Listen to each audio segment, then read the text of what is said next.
Hello, welcome to Cranky Calculus. We are here to talk about the graphs of f prime, and f double prime. This is super important for justification. This stuff does carry forward into other lessons with justification.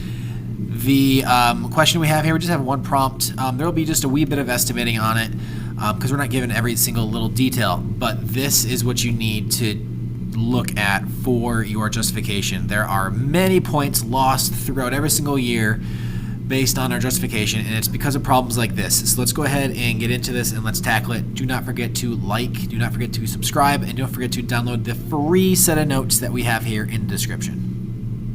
Okay, so we are given the graph of y prime here. It's very easy, a common mistake to make, a very easy mistake to make here is that people sometimes think this is just the graph of f. Please make sure you read the question. This is f prime, gives us some of these values within f prime on the graph.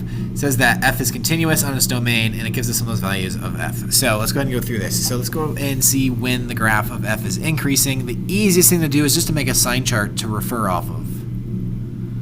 So I'm going to do that from -3 to 4.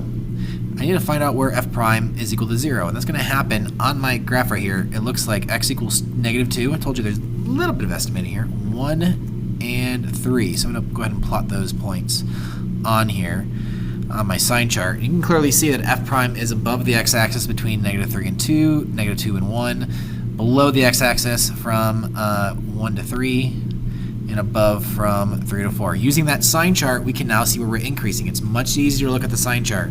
So f is increasing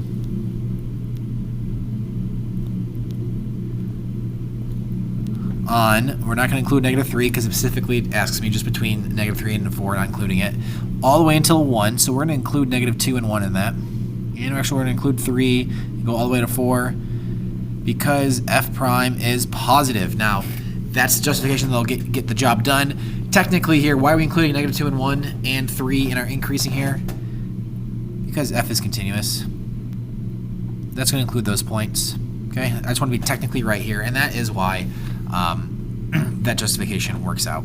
Okay, for what values of x between -3 and 4 does the graph of f have a relative max? So real quickly, in green is going to be my behavior of f. And then from this, you can clearly tell where we have a relative maximum. That's going to only happen here at, so just asking for x values. We're going to have a relative max at x equals 1, and that is because f prime changes, not changes signs, but specifically changes from positive to negative. Make sure you write this stuff out too. Don't use any shortcuts for this. Let's have good, clean justification here. All right. Moving on to part C here, and C and D have to deal with concavity. Go ahead and grab up purple for these. When does the graph concave up? So now we're going to have concave up whenever f prime is increasing. So I want to do a second sign chart, and I'll do that right over here so it's above and we can see it. It looks like we're changing concavity here at -2, -0.5, and 2. So we're just trying to see when we're changing from increasing to decreasing for concavity because we are given f prime. So with that, we are decreasing from -3 to -2. We are increasing from -2 to -0.5. We are then decreasing, and then we again are increasing. So that's what we have here. That using that sign chart, when we concave up, we are concave up. So f is concave up. On these, we don't include the intervals.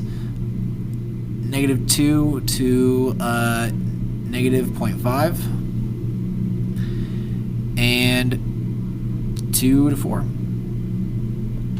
because f, we can only talk about f prime. We cannot talk about f double prime. We're given f prime, so we have to talk about it. It's not like there's any formulas. Usually we have like, hey, I can solve for a formula for f double prime. In this case, we don't. We only have f prime to work from. So this is because f prime is increasing.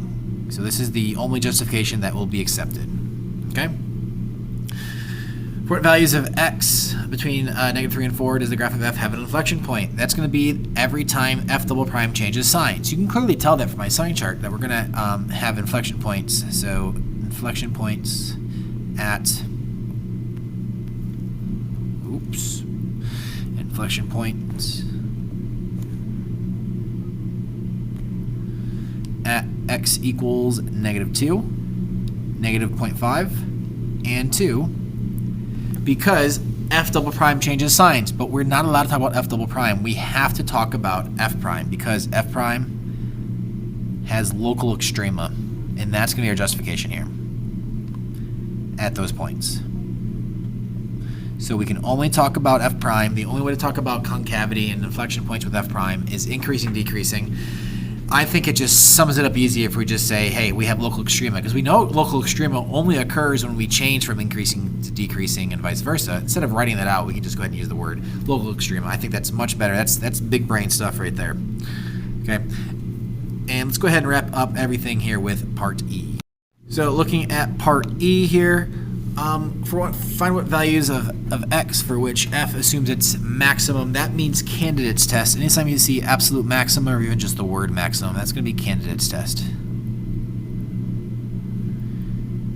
Okay, candidates test, just to remind you, is when we look at the endpoints, the y values of the endpoints, the y values of the critical points, and the largest value gives us the absolute maximum. Smallest will give the absolute minimum. So we're looking for just the absolute maximum. So I need to come up with my candidates. And I need to talk about every single candidate, whether I represent that with a number or with a justification and why they're really not actual candidates here. So looking at my sign chart here with f prime, I do know that f prime of x equals 0, and that's going to occur at, I have it up here, -2, 1, and 3. Okay, so those are 3 of my candidates. And then I have my endpoint. So I have a total of 5 candidates here. Now, I usually make a chart here, and I go through it, and I can list off the y values using this chart. But the only problem is I don't have f, but I do have some of these points. I have -3. You can see it right up here. I have f of -3, f of 1, and f of 4. So I'm going to go -2. So I'm going to, -3 is -2. 1 is 1. And 4 is 5. Okay?